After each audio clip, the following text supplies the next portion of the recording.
سلام دوستان، خوش اومدین به قسمت 15 از پادکست فارسی با من و ابی. سلام دوستان، امیدوارم حالتون خوب باشه. امروز اومدیم با یه ضرب‌المثل مسئله دیگه. ضرب‌المثل مسئله امروز هست با همه بله، با ما هم بله، که براتون میخوایم بخونیم داستانی که پشت این ضرب‌المثل مسئله بوده رو تعریف کنیم و معنیش رو بهتون بگیم. فقط دوستان من چون سرما خوردم و اگر زیاد صحبت کنم به سرفه میافتم.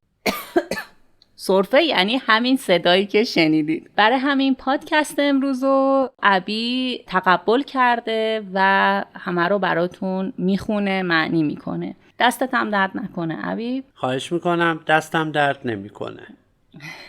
خیلی خوب، حالا بریم این ضرب‌المثل رو بخونیم و با هم معنی کنیم. خب همونطور که عسل گفت، ضرب‌المثل عنوانش اینه: با همه بله، با ما هم بله.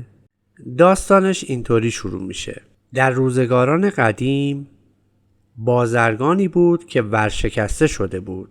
ورشکسته یعنی تمام پولاش و سرمایه‌شو از دست داده بود و به تعداد زیادی از تاجران شهر هم بدهکار بود. تاجرانی که از بازرگان ورشکسته پول طلب داشتند چند باری برای گرفتن پولشان پیش او رفتند، اما او هر بار از وضع بد مالیش مینالید و پولی به آنها نمیداد، تا اینکه طلبکارها، یعنی همون کسایی که پول از این بازرگان میخواستند، پیش قاضی شهر رفتند و از او شکایت کردند. خبر به گوش بازرگان ورشکسته رسید. فهمید که به زودی قاضی او را احضار می کند. احضار کردن یعنی درخواست میکنه که بیاد برای بررسی موضوع شکایت و اگر پول طلبکارها را نپردازد او را به زندان می اندازد. بازرگان ورشکسته به هر دری زد، یعنی سراغ هر راهکار و چاره‌ای رفت و همه تلاش خودشو کرد. به هر دری زد تا خود را از آن گرفتاری نجات دهد. بالاخره تصمیم گرفت به خانه یکی از طلبکارهایش برود که کمتر از بقیه به دنبال گرفتن طلبش می آمد. از سیر تا پیاز خرید و فروش، ضرر و زیان و گرفتاری‌هایش را برای او تعریف کرد و از او درخواست چاره کرد. از سیر تا پیاز یعنی میخواد کل و تمام داستانو برای اون شخص تعریف بکنه. درخواست چاره کرد یعنی درخواست راه حلی برای مشکلش. طلبکار فکری کرد و گفت: راهی به تو یاد میدهم. راهی به تو یاد میدهم یعنی چاره‌ای و راه حل مشکل تو بهت میگم.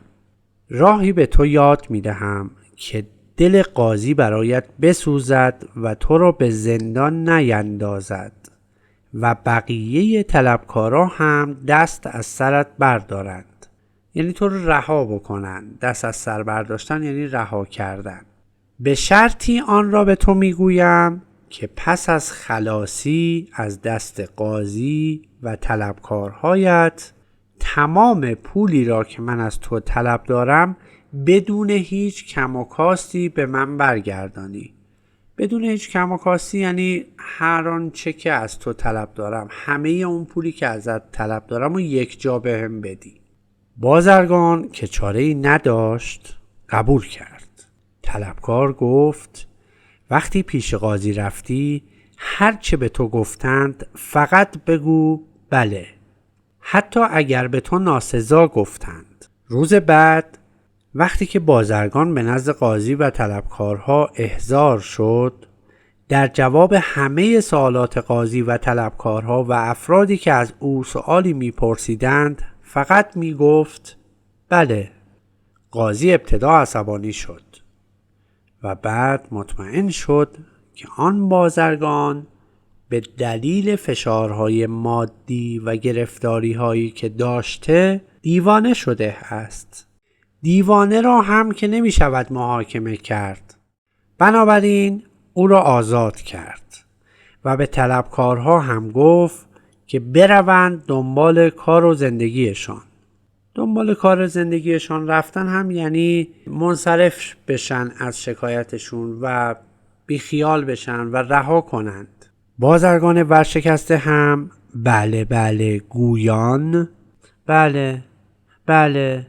بله از دادگاه خارج شد.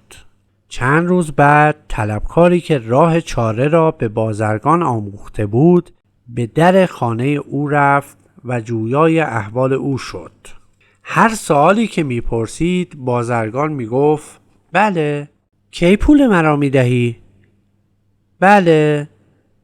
اصلا قرار بود خودت پول مرا بیاوری؟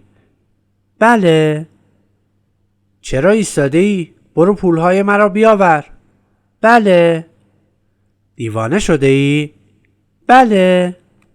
هرچه طلبکار میگفت جوابی جز بله نمیشنید. طلبکار فهمید که بازرگان قصد ندارد بدهیش را بپردازد. با ناامیدی رو کرد به بازرگان و گفت بله. با همه بله. با ما هم بله. این ضرب المثل را حالا در مورد کسی به کار میبرند که به او محبت و لطف زیادی کردن، اما او احترام محبتشون و قدر محبتشون رو نگه نداشته و حق ناشناسی کرده. به عبارت دیگه وقتی شخصی میخواد رفتار یا گفتاری را که نسبت به دیگران انجام داده با فردی آشنا یا فردی که از حقیقت آن رفتار یا گفتار آگاه است نیز انجام دهد، در جواب آن شخص از این ضرب المثل استفاده می شود. خب دوستان، امیدوارم که این ضرب المثل براتون جالب بوده باشه و دوستش داشته باشین. این ضرب المثلیه که تقریبا زیاد استفاده میشه توی زبان فارسی.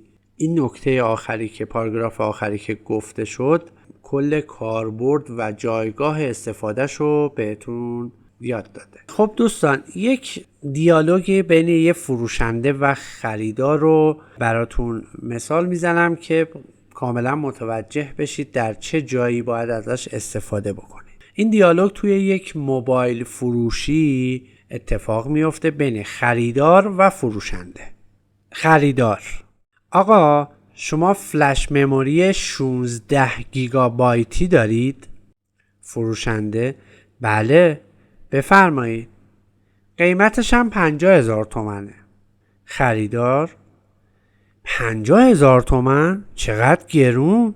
فروشنده های مغازه های مجاور اونو به قیمت 30,000 تومن میفروشن.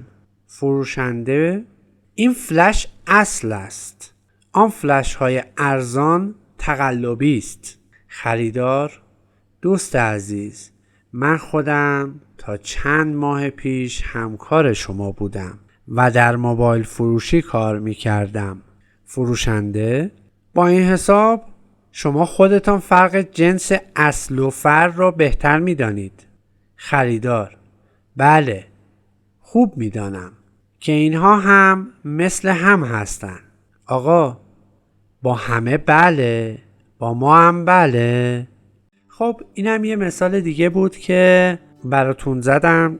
امیدوارم که اینم جالب بوده باشه و کمک کرده باشه که جایگاه استفاده از این ضرب المثل رو بهتر درک کرده باشید. مرسی که به پادکست گوش دادید. امیدوارم که لحظه لحظه هاتون شاد و خوشحال باشید. خدا حافظ. مرسی بچه‌ها، به پادکستمونم گوش دادین. اگر میخواین کانال Learn Persian with Asal رو حمایت کنید حتما سابسکرایب کنید و اگر از دیدن ویدیوها لذت میبرید اون رو هم لایک کنید. برای حمایت بیشتر هم میتونید به پیتریون من سر بزنید که لینکش رو توی توضیحات میتونید پیدا کنید. اسم من عسله. مرسی که پادکستمو دیدین. دوستتون دارم. خدافظ.